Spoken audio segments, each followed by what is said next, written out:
그래, 좋아. 변제금을 내가 못 냈어. 오케이. 그런 일 되게 많아요. 변제금을 못 냈어. 못 냈으면 어떻게 해야 되는지. 예, 이런 분들에 대한 어떤 팁을 제가 알려드리도록 하겠습니다. 안녕하세요. 김민성 변호사입니다.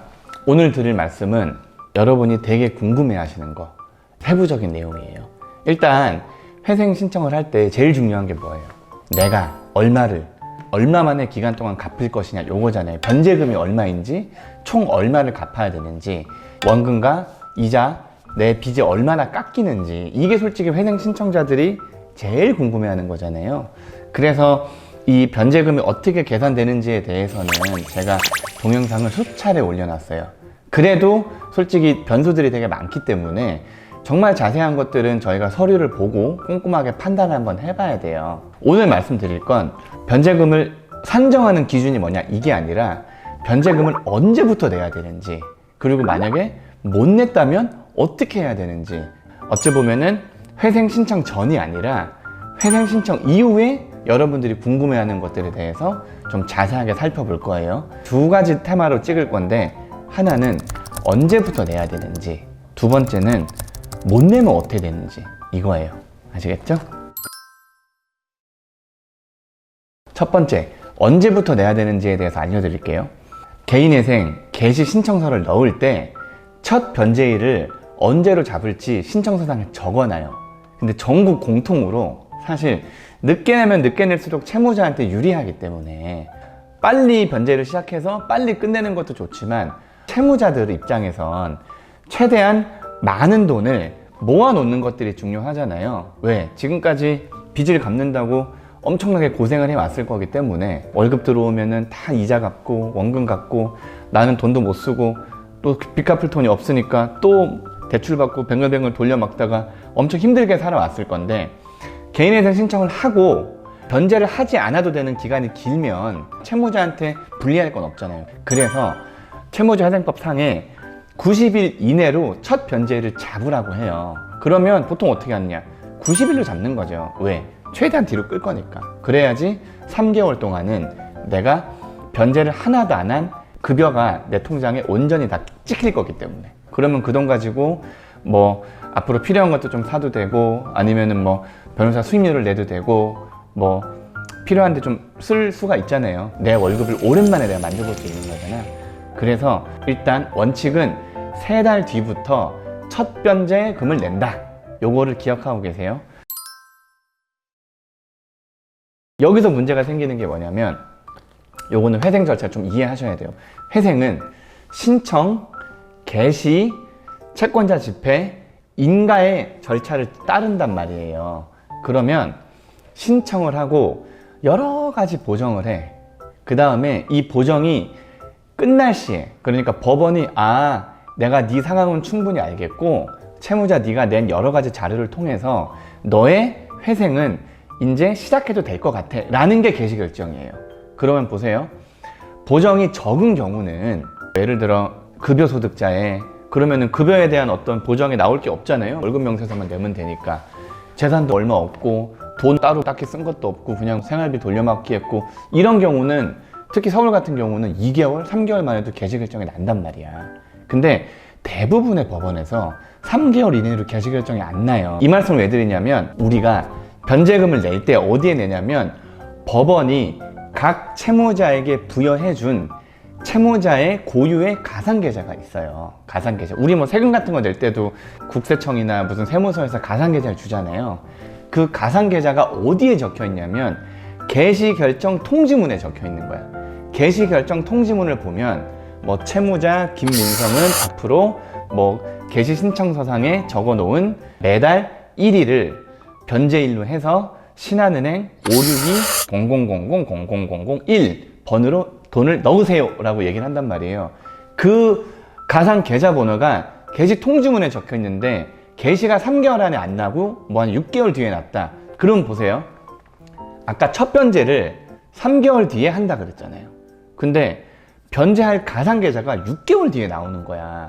그러면 요 4개월째, 5개월째, 6개월째는 돈을 어디다 낼 데가 없는 거야. 왜?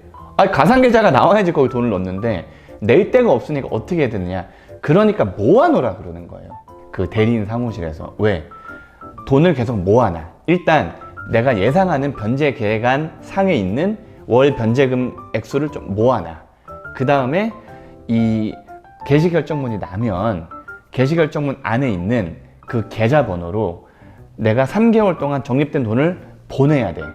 그래야지 개시결정 뒤에 있을 채권자 집회까지 변제금이 적절하게 쌓여 있어야지 법원에서 아 너는 개시결정을 내줬는데 변제도 잘 하네? 그러니까 너는 인가 내줘도 아무 상관없겠네? 라고 판단을 하는 거지. 개시결정을 냈는데 채권자 집회할 때 통장에 돈이 텅텅 비어 있는 거야. 얘는 시작부터 이렇게 돈을 안 갚네? 라고 하면은 폐지 내버리는 거예요. 왜? 아휴, 야, 시작부터도 돈을 안 갚는데 36개월, 60개월 돈을 제대로 갚겠어? 이렇게 생각을 하는 거예요. 그래서 저희가 항상 채권자 집회 가기 전에는 어떤 일이 있어도 개시결정문 상에 있는 통장에 3개월 뒤부터 개시결정 날 때까지의 그 기간, 그러니까 개시결정이 9개월 뒤에 났다. 그러면 6개월치를 넣어야 되는 거야. 그러니까 돈을 함부로 쓰지 말라라고 저희가 항상 말씀을 드리는 거고 잘 모아 놓으셔야 됩니다 라고 말씀드리는 거예요. 이거 정립을 잘 못해가지고 폐지나는 경우들이 덜어 있어요. 언제부터 변제금을 내야 되느냐? 3개월 뒤부터. 근데 3개월 안으로 개시가 안 났다. 그러면 모아두셔야 되는 거예요. 그 다음에 개시가 났을 때 모아둔 돈을 한 방에 빵 넣어야 돼요. 아시겠죠? 그 다음에 이것도 두 번째. 그러면 변제금을 잘 내는 팁이 있습니까? 저희한테 여쭤보시는 분이 있어요. 저희는 어떻게 말씀드리냐면 그냥 자동이체 넣어요. 자동이체. 네. 자동이체, 모든 은행에서 자동이체를 걸어놓는 기능들이 있어요. 그러면 내 변제금만큼을 급여가 들어오는 날 아니면 급여가 들어오는 그 다음 날 이렇게 자동이체를 해놔야 돼. 왜? 이 돈은 절대 건들면 안 되는 돈이에요. 왜냐? 돈을 안 내면 개인회생 절차는 폐지가 돼요. 개인회생 절차가 폐지가 되면 지금까지 낸 모든 돈은 비용, 이자, 원금 순으로 충당이 되기 때문에 사실 그냥 낸 돈을 다 이자로 퉁치고 그냥 새로운 빚이 살아난다고 보면 돼요. 왜? 회생 신청을 하고 쭉 연체이자가 쌓일 거기 때문에. 그래서 100% 변제하시는 분 아니라면 어느 정도 탕감이 되는 분이라면 폐지되는 건 정말 최악이에요. 그렇기 때문에 항상 계좌이체를 걸어 놓으세요. 그렇게 하고 이런 분들이 있어요. 급여가 적으신 분들, 근데 변제금이 좀 높은 사람들이 있어요. 그게 뭐냐면 인센티브 많이 받으시는 분들, 상여금 많이 받으시는 분들, 그분들은 예컨대 급여가 한 달에 한 250 들어오는데 변제금이 200, 변제금이 220 뭐 이런 경우가 가끔 있어요. 그러면 그분들은 어떻게 하느냐?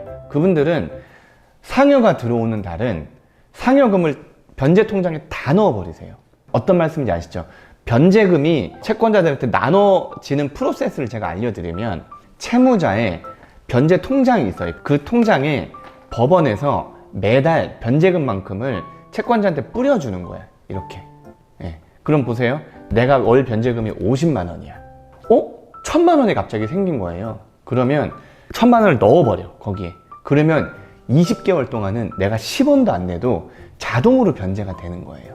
근데 1000만 원이 생겼다고 1000만 원 써버렸어. 그러면 20개월 동안 또 50만 원씩 계속 넣어야 되는 거야. 이 가상계좌가 입출금 기능이 있는 게 아니기 때문에 일단 돈을 넣어 놓으면 내가 뺄 수가 없는 거예요. 그러면 강제로라도 변제하는 효과가 생겨요. 그러니까 상여가 많이 들어오신 분들은 평달에 쓸 돈이 없을 거잖아요. 그러면은 상여 들어오는 거를 다 넣어버리고 평달은 그냥 받은 월급으로 생활하시면 되는 거예요. 변제 계획을 잘 짜셔야 돼요. 그걸 잘 짜고 자기의 어떤 수입과 지출을 조정하는 그 힘든 과정이 회생 과정이란 말이에요. 어떤 말씀인지 이해되시죠? 변제금 잘 내는 법, 폐지 안 되는 법 되게 간단해요.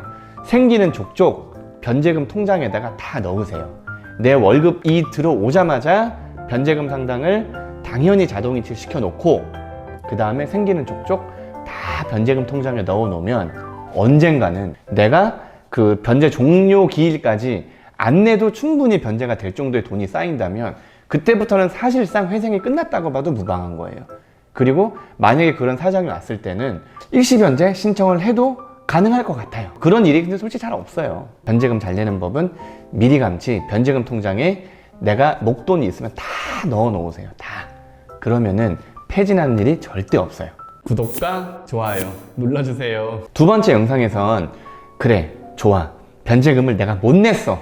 오케이, 그런 일 되게 많아요. 변제금을 못 냈어. 못 냈으면 어떻게 해야 되는지, 이런 분들에 대한 어떤 팁을 제가 알려드리도록 하겠습니다. 감사합니다.